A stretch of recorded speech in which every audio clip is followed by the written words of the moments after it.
Muy buenos días. Vamos así a empezar con esta pequeña exposición acerca de la compensación del factor de potencia. Mi nombre es Edwin García y los artículos 17 y 19. Esta posición es para la materia de electricidad industrial 2. Antes de todo, ¿qué es el factor de potencia? El factor de potencia es una medida de la eficiencia o rendimiento eléctrico de un receptor o un sistema eléctrico. De una manera más estricta se puede decir que se denomina factor de potencia a la relación entre la potencia activa o efectiva y la potencia aparente de una instalación. Pero también el factor de potencia es una medida de la eficiencia o rendimiento eléctrico de un receptor o un sistema eléctrico. Aquí tenemos el triángulo de potencias.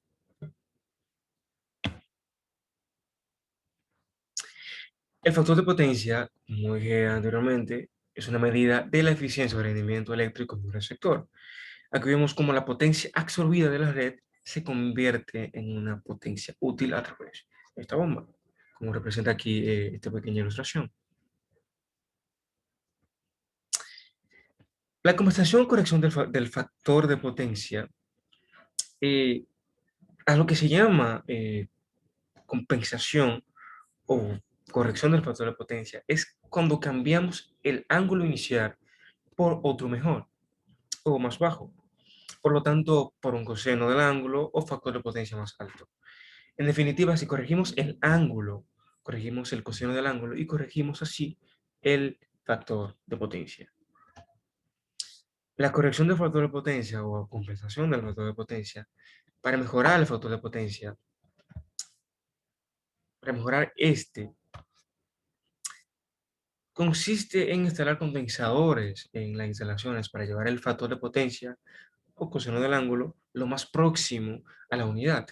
Los condensadores mejoran lo que es el factor de potencia, debido a que sus efectos son exactamente lo contrario o opuestos a lo que son los de las cargas reactivas inductivas, eliminando así el efecto de estas. La corriente que circula por un condensador está adelantada cerca de los 90 grados respecto a la tensión aplicada sobre sus bornes. De este modo, compensa el efecto provocado por las bobinas o efectos que genera un campo magnético o los campos magnéticos cuya intensidad está retrasada respecto a la tensión y por lo tanto mejora así el factor de potencia. Tenemos un pequeño video sobre la compensación del factor de potencia. Hola, ¿qué tal? ¿Cómo están? Si bien existen varias formas para corregir el factor de potencia, como por ejemplo el uso de generadores sincrónicos, nosotros vamos a estudiar la forma de compensar el factor de potencia mediante el uso de capacitores. Habíamos dicho que las cargas inductivas, tales como motores, generadores, transformadores, son el origen de un bajo factor de potencia, ya que son cargas que contaminan la red eléctrica. En este tipo de equipo, el consumo de corriente se desfasa con relación a la tensión, provocando un bajo factor de potencia. Las instalaciones eléctricas que operan con bajo factor de potencia afectan a la red eléctrica tanto en baja como en alta tensión. Básicamente existen tres formas para corregir el factor de potencia mediante el uso de capacitores con el fin de compensar las energías reactivas. La primera de ellas es la compensación individual, la segunda de ellas es la compensación grupal y la tercera es la compensación global, donde todos los capacitores se deben conectar en paralelo a la carga. Ahora vamos a ver las ventajas y desventajas de cada una de ellas. Ahora vamos a ver las ventajas de la compensación individual. En cuanto a sus ventajas, los capacitores son instalados por cada carga inductiva y entran en servicio solamente cuando el motor o la carga está trabajando. En cuanto a sus desventajas, el costo de varios capacitores por separado es muy elevado en comparación con otros métodos. En cuanto a la compensación grupal, se tienen las siguientes ventajas. Por ejemplo, son útiles para cuando se tiene un grupo de cargas inductivas de igual potencia y que operan en forma simultánea. La compensación se realiza mediante un banco de capacitores común para un grupo de cargas. El banco de capacitores se puede instalar en el centro de control de motores.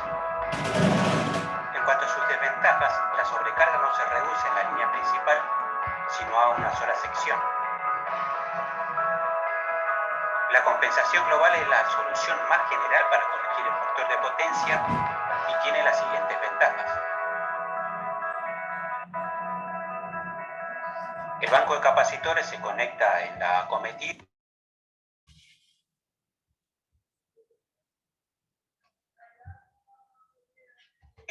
de la instalación y es de fácil supervisión. En cuanto a sus desventajas, se requiere de un regulador automático del banco para compensar según las necesidades de cada momento. Como conclusión de lo expuesto, surge el planteo acerca de la corrección del factor de potencia de la instalación eléctrica. Una instalación no compensada seguramente ya está pagando o muy pronto deberá pagar recargos por mal uso de la energía. El costo total de la compensación, incluyendo mano de obra y materiales, es prácticamente despreciable en relación al pago del recargo. Esto demuestra la importancia del factor de potencia en las instalaciones eléctricas. Bueno, espero que les haya gustado la presentación y muchas gracias por su atención. Muchas gracias por la atención y esto ha sido todo.